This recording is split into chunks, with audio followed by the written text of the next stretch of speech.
So in the last clip, I spoke to you about trauma, about the impact of trauma and the effects of trauma.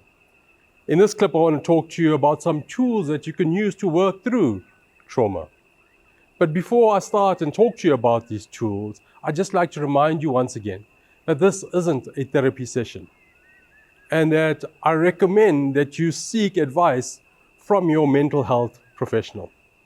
So any tools and advice that I give you on this clip is purely for information purposes and to help you if you don't have access to a therapist. But make sure that you do consult a therapist in the event that you do experience a traumatic event. So trauma in itself doesn't have a time frame. Now, what do I mean by that? When I say trauma doesn't have a time frame, you can experience a traumatic event now, but only feel the effects of it 10, 20, 15, or even 30 years later. You see, our brain has this miraculous capability to trap information to keep us safe. But over time, there could be certain triggers that spark your trauma event. You see, if something smells like, tastes like, feels like, something that happened during the traumatic event, even pre the event or post the event, it could spark trauma in your body. Now, some of the ways that you could use to actually release some of the stress and trauma is stuff that you can do on your own, you can do at home. So I'm going to talk you through some of these tools and how you can apply them. The first tool that you can use is simply the tool of writing, journaling. You see, when you write in your journal, when you're experiencing a traumatic event, it allows you to open yourself up. It allows you to bring yourself into the present moment. But before you actually start to write, you need to acknowledge your trauma.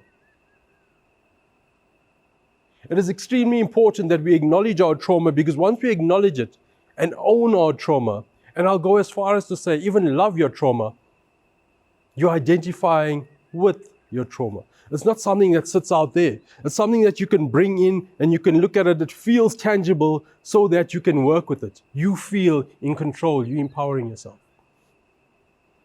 You see, trauma disrupts the equilibrium in our bodies. Trauma disrupts the state that we're in.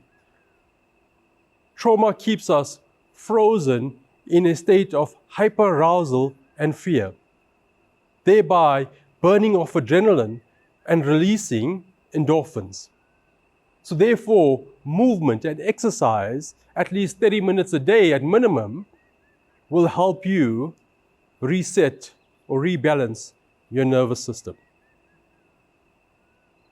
Also relaxation, meditation, taking care of yourself, looking at ways at how you can feel warm and comfortable again.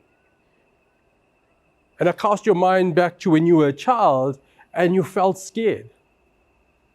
The time that you started to feel safe is by human touch. When your mom or dad picked you up and cuddled you or held you and reassured you that you were safe. So it's extremely important that if you're experiencing trauma, that you do not isolate, that you maintain your relationships. Also, when we start to look at self-care, take a long bath, go for a walk in the park, listen to music, read your favorite book, go for a massage. That will help you get through these traumatic times. Also, meditation and being mindful are powerful tools to help you get through trauma. And I want to talk to you a little bit about being mindful. And it requires that you actually write stuff down. In fact, find a buddy. Remember when I said, don't isolate? Strengthen your relationships. Find a buddy or somebody close to you who you can explain what going through trauma actually feels like, what your experiences are, and then give them the mindfulness tool to help you, to question you. If you don't have that somebody, record this or write this down and answer these questions. And the question starts from understanding, what are you feeling? So what are the emotions that you are going through? Write it down. Sadness, anxiousness, anger. Also look at, what am I thinking? What are the thoughts that are going through my mind? What images am I actually seeing? What am I sensing in my body? Am I feeling my heart rate increase? Am I feeling my mouth becoming dry? Am I feeling this cramp in my tummy? Acknowledge those senses. And you see, once you start to work with what's happening in your body and your mind and starting to distill and get clarity in terms of what's happening to you, what you are actually doing is you're grounding yourself and you're bringing yourself into the present.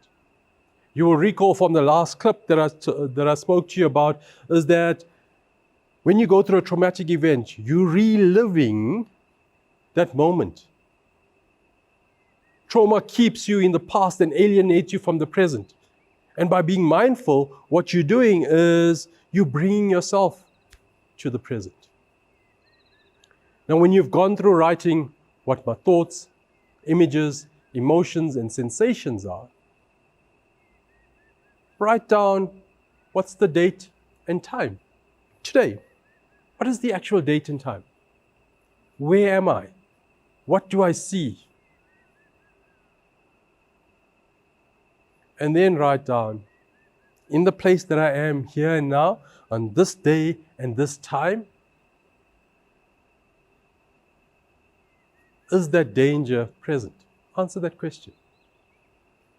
And you'd find that just by answering those questions, by acknowledging your emotions and your states, and bringing yourself back into a more logical, rational state in terms of where you're engaging your left brain to answer questions like the date and the time and the place,